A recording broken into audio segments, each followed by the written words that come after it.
central bank bond scam and the subsequent issues regarding the Sri Lanka Central Bank of Sri Lanka handling the Sri Lanka foreign reserves, and also the Sri Lanka Central Bank's advice role as a banker to the government with regard to the Sibetco liabilities of $3 billion, and Sri Lanka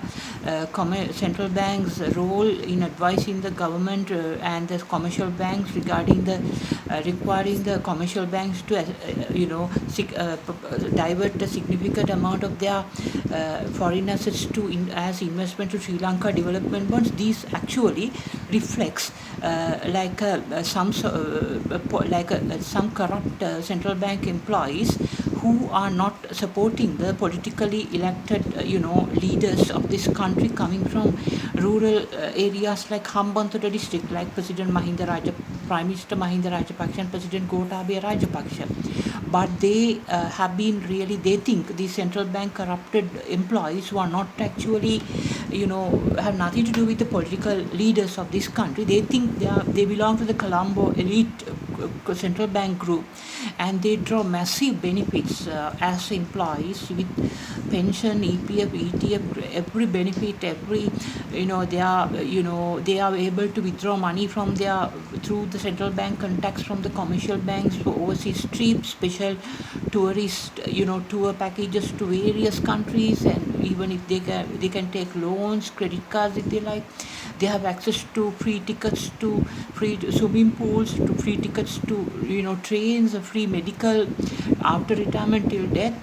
free medical services, everything they get. And because of their bad background, immoral background, they get into the central bank, and because of these benefits, they get corrupted, and they don't serve the country's political leaders,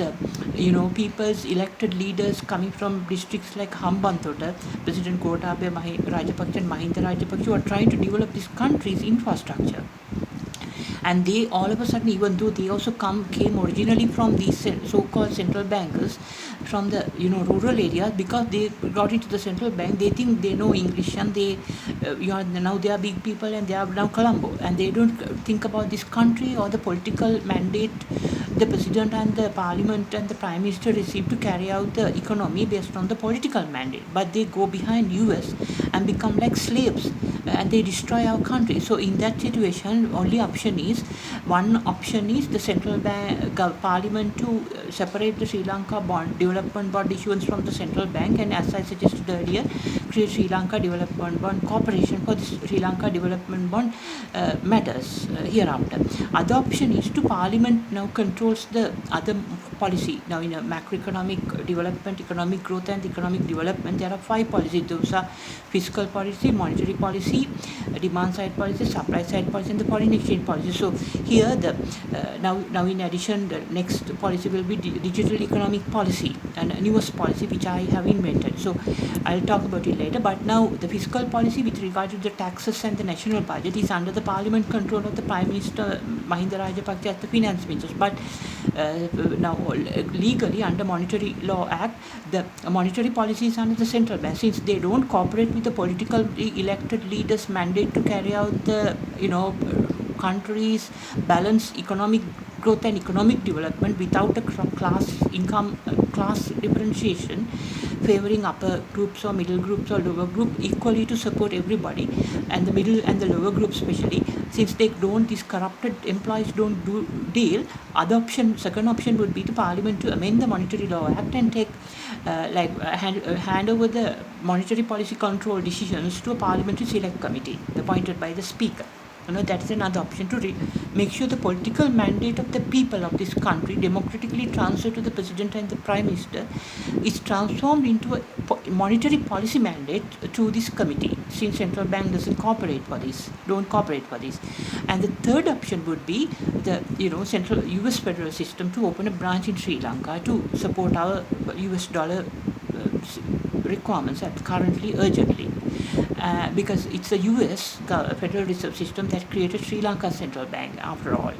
And the fourth option, I think, would be, since Central Bank of Sri Lanka manipulate the Sri Lanka government reserve management, foreign reserve management, and gave a wrong idea so far, which made our Prime Minister immediately through a gazette ban all foreign exchange outflows from the country immediately about 3 days back. In this situation,